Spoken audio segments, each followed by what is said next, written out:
అందరూ కూడా ఉన్నారు. మొదటిగా నేను అంటే టైం తక్కువ ఉంది కాబట్టి ముందుగానే క్లోజ్ చేస్తానని చెప్పి నేను 2024లో అంటే నా డిగ్రీ అయిపోయిన తర్వాత జాబ్ అయిన తర్వాత నేను హైదరాబాద్ వెళ్ళిపోవడం జరిగింది.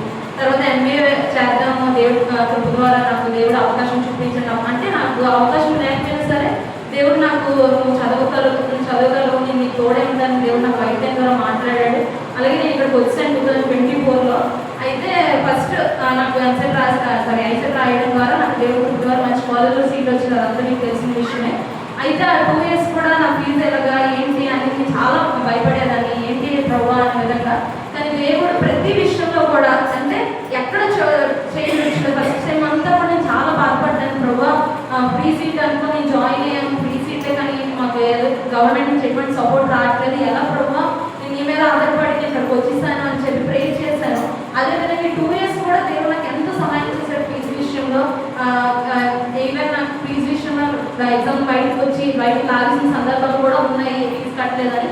అయినా సరే దేవుడు నేను నమ్మినందుకు దేవుడు నాకు చేయించిపెట్టలేదు. చాలా విషయాలు చాలా 2 సంవత్సరాల్లో కూడా దేవుడు చాలా మేలు చేశాను నా జీవితంలో. అలాగే మొత్తం ఆ 2 years విషయంలో నాకు స్టేజ్ ఫియర్ ఉండేది, PPTస్ విషయంలో కానీ చాలా దేవుడు నాకు నేర్పించి ధైర్యపరిచి ఎన్ని విధాలుగా కంప్లీట్ చేసుకోవడానికి సహాయం చేశాడు. మన ఫ్రైడే నా MBA సెకండ్ ఇయర్ కంప్లీట్ అయ్యింది. అందుబట్టి దేవుడికి కృతజ్ఞతలు తెలియజేస్తున్నాను. అలాగే మాస్టర్ గారు ప్రతి ఎగ్జామ్కి నాకు అలవాటు అనమాట. అంటే చదివితేనే కదా రాస్తాం అనే విధంగా అనుకున్నాను, కానీ ప్రతి ఎగ్జామ్కి వచ్చి ప్రేర్ చేసుకోవాలనే విధంగా నాకు ఎందుకో నాకు లోపల ప్రేరేపించేది. ప్రతిరోజు మాస్టర్ గారు నాకు ప్రేర్ చేసి పంపించేవారు. అందుబట్టి వాళ్ళు కూడా కృతజ్ఞతలు.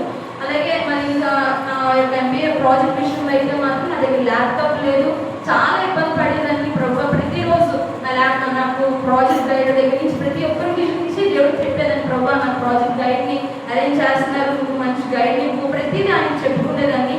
ఆయన అలాగే నాకు మేలు కాగానే మంచి గైడ్ని ఇచ్చారు. అలాగే PPT విషయంలో కానీ నా ప్రాజెక్ట్ అంతటి విషయంలో కూడా నాకు నా చెల్లి ఇంకో తమ్ముడు వల్ల దేవుడు నాకు సహాయం చేసి నా ప్రాజెక్ట్ అంతా కంప్లీట్ చేసుకోవడానికి సహాయం చేశారు. అలాగే 2 years అయిపోతుంది, మార్కెట్ చాలా కష్టంగా ఉంది జాబ్స్ రావడానికి. ఎలా ప్రభు అని చెప్పి నేను చాలా సఫర్ అయ్యాను. ప్రే చేసి దాన్ని అందరికీ మ్యాక్సిమం నాకు వచ్చిన ప్లేస్మెంట్స్ కూడా చాలా తక్కువ వచ్చాయి. ఫినాన్స్ సైడ్ అయితే నాకు రాలేదు, ఏం చేయాలని అర్థం కాదు. కానీ నేను ఒకటే అడిగాను, ప్రభు 2026 కల్లా నేను ఎలాగైనా తన ప్లేస్ అవ్వాలి అనే విధంగా ప్రే చేసిందని దేవుడు ఒక కుటుంబాన్ని నాకు అవకాశం చూపించి దేవుడు పాత్రలో వాడుకు నాకు ఎంతో సహాయం చేశారు. ఆ కుటుంబానికి కూడా నేను థ్యాంక్స్ తెలియజేసుకుంటున్నాను.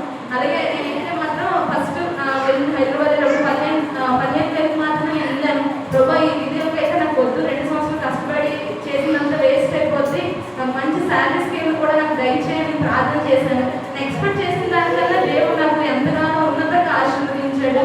అలాగే ఏంటంటే నా కాలేజ్ విషయంలో కూడా 2 yearsలో కూడా నా క్లాస్మేట్స్కి చక్కగా నేను గోస్పల్ చేసుకోవడానికి దేవుడు అవకాశం చూపించారు. అలాగే కాలేజ్ వరకు వేదన కలిగి కొన్నిసార్లు ఫ్రీ టైంలో ప్రేర్ చేసుకోవడానికి కాలేజ్ మొత్తాన్ని కొరకు నాకు ఇంత టైంని కేటాయించి ప్రేర్ చేసుకోవడానికి కూడా దేవుడు నాకు సహాయం చేశారు.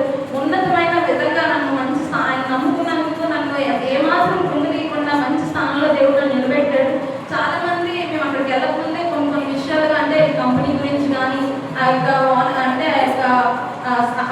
యొక్క ఎవరైతే ఉన్నారో ఓనర్ గురించి చాలా అంటే కొంచెం బ్యాడ్గా మాట్లాడారు. కానీ ఒకటి అక్కడ ఉండి మనం చూస్తే కనుక మనకు ఆ విషయం తెలియదు. కాబట్టి ఎవరు కూడా ఏ విషయంలో కూడా అక్కడ ఎవరిని తప్పుపట్టకూడదని మీ అందరికీ తెలియజేసుకుంటున్నాను. అలాగే నా ప్రే పాయింట్స్ ఏంటంటే మేము ఇక్కడ ఎలాగైతే దేవుడిగా పరిచయంలో వాడబడ్డాము అక్కడ కూడా వెళ్ళినప్పుడు ఏమాత్రము లోకాశలో పడిపోకుండా చక్కగా దేవుడి పరిచయంలో బైబిల్ స్టడీ అక్కడ సండే స్కూల్ కూడా మేము చేసే విధంగా మా కొరకు ప్రార్థన చేయండి. అలాగే మా క్యారెక్టర్ విషయంలో ఏమాత్రం మేము పడిపోకూడదు.